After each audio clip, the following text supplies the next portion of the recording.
Fresh Morning. Fresh Morning. Dans le petit clin d'œil civique, ce matin, on parle d'environnement avec Gina.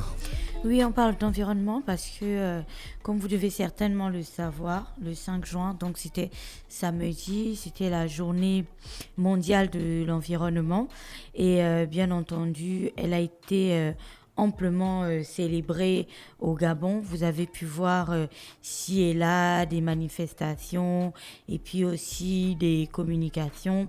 On a même vu le ministre Le ministre des Eaux et Forêts. Voilà, le ministre des Eaux et Forêts. En charge de l'environnement. En charge de l'environnement, donc M. Lee Wise, qui a pris part à plusieurs activités. Et j'avais envie de revenir justement sur cette journée mondiale de l'environnement, parce que, comme vous devez aussi certainement le savoir, la thématique de cette année, c'était Génération Reforestation, réimaginer, recréer, restaurer. Tu vois, on parlait bien entendu du monde. Donc l'objectif de la journée, c'était en gros la restauration en fait des écosystèmes. Et au Gabon, si tu observes bien, on s'est concentré sur le nettoyage des plages, l'enlèvement du plastique, le nettoyage à certains endroits, et puis surtout planter des arbres, notamment à l'UOB, comme tu as pu le remarquer et autres. Et donc moi, j'ai bien aimé en fait toutes ces manifestations. C'était pas mal, franchement, c'est très bien, tu vois, tout ce qui s'est passé. Mais parce que vous savez qu'avec moi, il y a toujours un mais. Je suis quand même restée sur ma faim parce que je pense que quand on parle de journée de l'environnement, en fait, on choisit toujours de fuir d'une certaine manière les vraies problématiques et les vrais problèmes pour se concentrer sur des petites choses, tu vois, qui font un peu le buzz. Alors, si vous allez sur le site du programme des Nations Unies pour l'environnement, on te dira que les points noirs sur lesquels les Nations Unies essaient vraiment de mettre l'accent lorsque on est à la journée mondiale de l'environnement, c'est la lutte contre la destruction de la couche d'ozone, c'est la lutte contre la déforestation, c'est la préservation de la qualité des réserves d'eau et la lutte contre la désertification et la sécheresse. Pour notre pays, bien entendu, on a un véritable problème avec le plastique. Tu vois, parce que les populations que nous sommes tous, on jette du plastique partout, notamment en polluant les eaux. Donc, il n'y a pas une seule plage à Elbeuf où tu vas aller et puis il n'y a pas du plastique, où tu marches pas dans le plastique, ou pendant que tu es en train de te baigner, il n'y a pas un sac plastique qui t'accroche, par exemple, la jambe ou ce genre de choses. On a vraiment un problème avec la pollution plastique. C'est en ça que je suis d'accord avec des organisations telles que le RGEDD, donc le Réseau Gabonais pour l'environnement et la protection de la nature. Non, pour l'environnement et le développement durable. C'est en ça que je suis d'accord avec le RGEDD qui s'est lancé depuis plusieurs années maintenant dans la lutte contre la pollution plastique au Gabon. Donc ça, c'était point positif. Par contre, quand je dis qu'à cette journée mondiale de l'environnement, on est vraiment sur c'est pas des petits problèmes, mais je pense qu'on met pas assez l'accent sur des gros problèmes. Je parle de quoi exactement? Je parle premièrement de la destruction des mangroves. Tu sais quelle est l'importance quelle est l'importance des mangroves dans, premièrement, la protection des côtes contre l'érosion, donc l'avancée de la mer.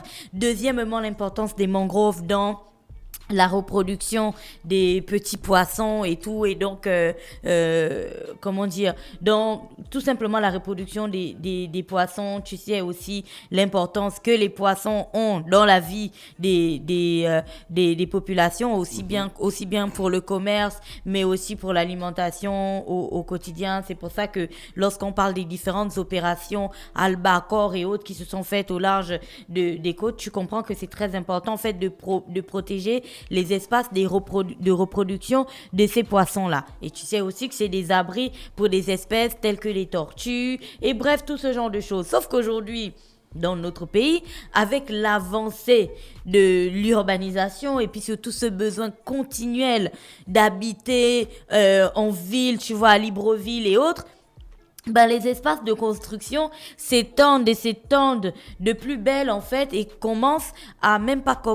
se sont désormais érigés sur des espaces où avant il y avait des mangroves. Et c'est cette spéculation immobilière qui menace les mangroves aujourd'hui. Mais spéculation immobilière, c'est pas monsieur et madame tout le monde qui fait ça. C'est-à-dire que toi et moi d'Afrique, on ne peut pas se lever aujourd'hui et puis aller construire nos petites bicoques sur la mangrove d'Ovando ou d'Akanda ou tu vois ce genre de choses.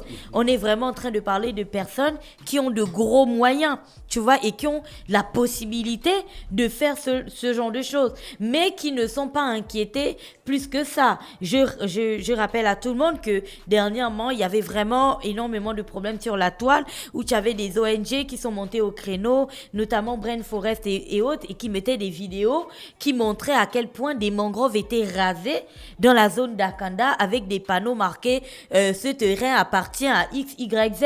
Or, tu sais que les mangroves sont des espaces protégés. Alors, comment ça se fait que ces espaces-là soient attribués à des personnes qui clament aujourd'hui qu'elles ont des titres fonciers? Tu vois que là, le problème est beaucoup plus... Tu vois, il est vraiment profond. Là, on n'est pas juste en train de planter des arbres. On est en train de parler de problèmes qui nécessitent qu'on s'asseye et que l'on en discute parce que c'est peut-être des problèmes de corruption. Je dis c'est peut-être des problèmes de corruption, de manigance, de tout. Là, on n'est pas juste en train de parler d'environnement, on est en train de parler d'organisation et de protection pour les générations futures. Tu vois ? Donc ces questions-là, je pense qu'à la journée mondiale de l'environnement, il faudrait aussi qu'on en parle. L'autre question sur laquelle je pense qu'on ferme un peu les yeux et qu'on détourne un peu le regard, tu vois, on regarde à côté, c'est la question liée à la pollution, des exploitants de ressources naturelles, que ce soit le pétrole ou d'autres gisements qui se trouverait dans le Haut-Ogooué. Ça aussi, je n'ai cité le nom des personnes, ça aussi, tu vois, ça nécessite qu'on en parle. Parce que ça aussi, c'est une question d'environnement. Pourquoi je parle de ça? Nous avons tous vu, et d'ailleurs, c'était dans les médias il y a plusieurs semaines et quelques mois, où il y a des personnes à Port-Gentil qui se plaignaient de pollution, en fait, dans les zones avec des entreprises qui déversaient, des entreprises pétrolières qui déversaient leur production, ou du moins les déchets de leur production dans des lagunes et autres qui étaient du coup pollués, vidéo à l'appui. Et d'ailleurs, ces entreprises-là avaient été entendues par l'État, c'était dans le journal, elles avaient même fait des communiqués et autres.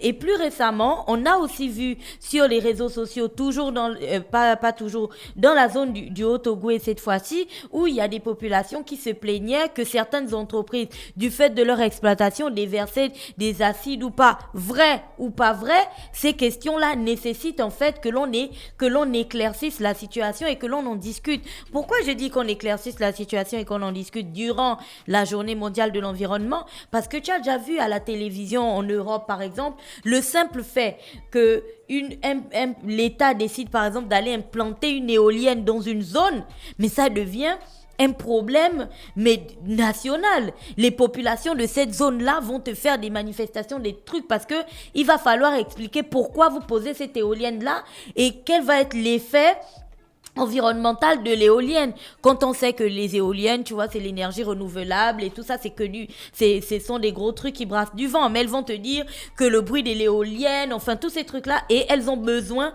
qu'on leur explique exactement comment ça fonctionne. Du coup, pour pouvoir implanter des systèmes tels que ceux-ci, il faut de grandes périodes de discussion et tout avec les populations, de sorte que chacun se sente impliqué et concerné par ce qui se passe. Alors, je comprends bien l'intérêt de planter des arbres et je suis tout à fait consciente et vraiment très concernée par la nécessité de nettoyer les plages du plastique et autres. Mais je me sens aussi tout à fait concernée par la question de la pollution pétrolière ou du moins de la pollution avec des produits utilisés dans l'exploitation des minerais et autres qui se passent un peu ci et là dans le pays et qui, justement, tu remarqueras à quel point personne n'arrive à t'expliquer exactement comment ça se passe parce qu'il n'y a pas de débat, il n'y a pas de vrai débat national là-dessus. Or, on devrait avoir un débat national là-dessus. Il y va de ton avenir, du mien, de celui de tes enfants, de celui de mes enfants et de nos petits-enfants.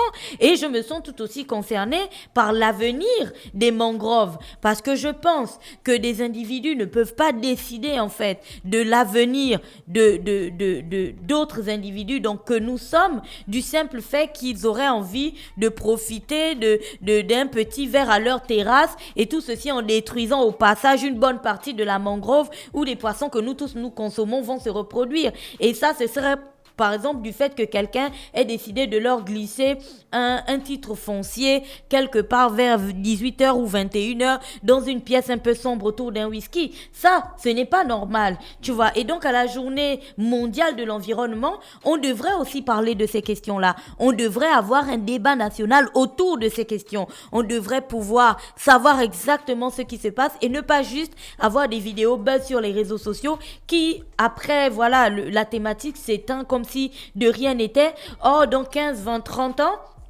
tes enfants et les miens auront des difficultés à voir la même ville ou le même pays dans lequel nous vivons. Je rappelle à tout le monde qu'il y a un adage qui dit que ce pays, nous ne l'avons pas hérité de nos parents, nous l'empruntons à nos enfants. Donc en réalité, on doit le laisser tel quel et on doit tous veiller à ce que lorsque nos enfants le récupèrent, ben, ils soient dans un état vivable, tu vois. Et la question de l'environnement, je sais que là, on parlait de l'environnement beaucoup plus flore et tout ça, protection des espaces, des forêts et autres. Mais tu vois que c'est vraiment au cœur des discussions aujourd'hui. Lorsque tu regardes ce qui se passe à Mékambo, pas plus tard que ce week-end encore, il y avait cette vidéo de cette panthère qui se baladait avec un chien dans la gueule. Un chien qui, soit dit en passant, ressemblait grandement à Pixel. Un chien dans la gueule. Et puis tout le monde a dit que ça se passait au Gabon et autres. Et d'ailleurs, c'est dans le journal de ce matin. On n'arrive pas à date, on n'arrive pas à localiser. Est-ce que c'est au Gabon? Personne n'arrive à localiser exactement l'endroit où ça s'est passé. On attend les informations supplémentaires, mais sur les réseaux sociaux, ils disaient que c'était au Gabon. Personne n'arrive à localiser exactement Un tout chien ça, de mais salon, dans il tous va les faire cas, quoi? Mais comme au Pixel, c'est le blond du chien. bah non, les pixels, ça se trouve partout dans le Gabon. Bah non.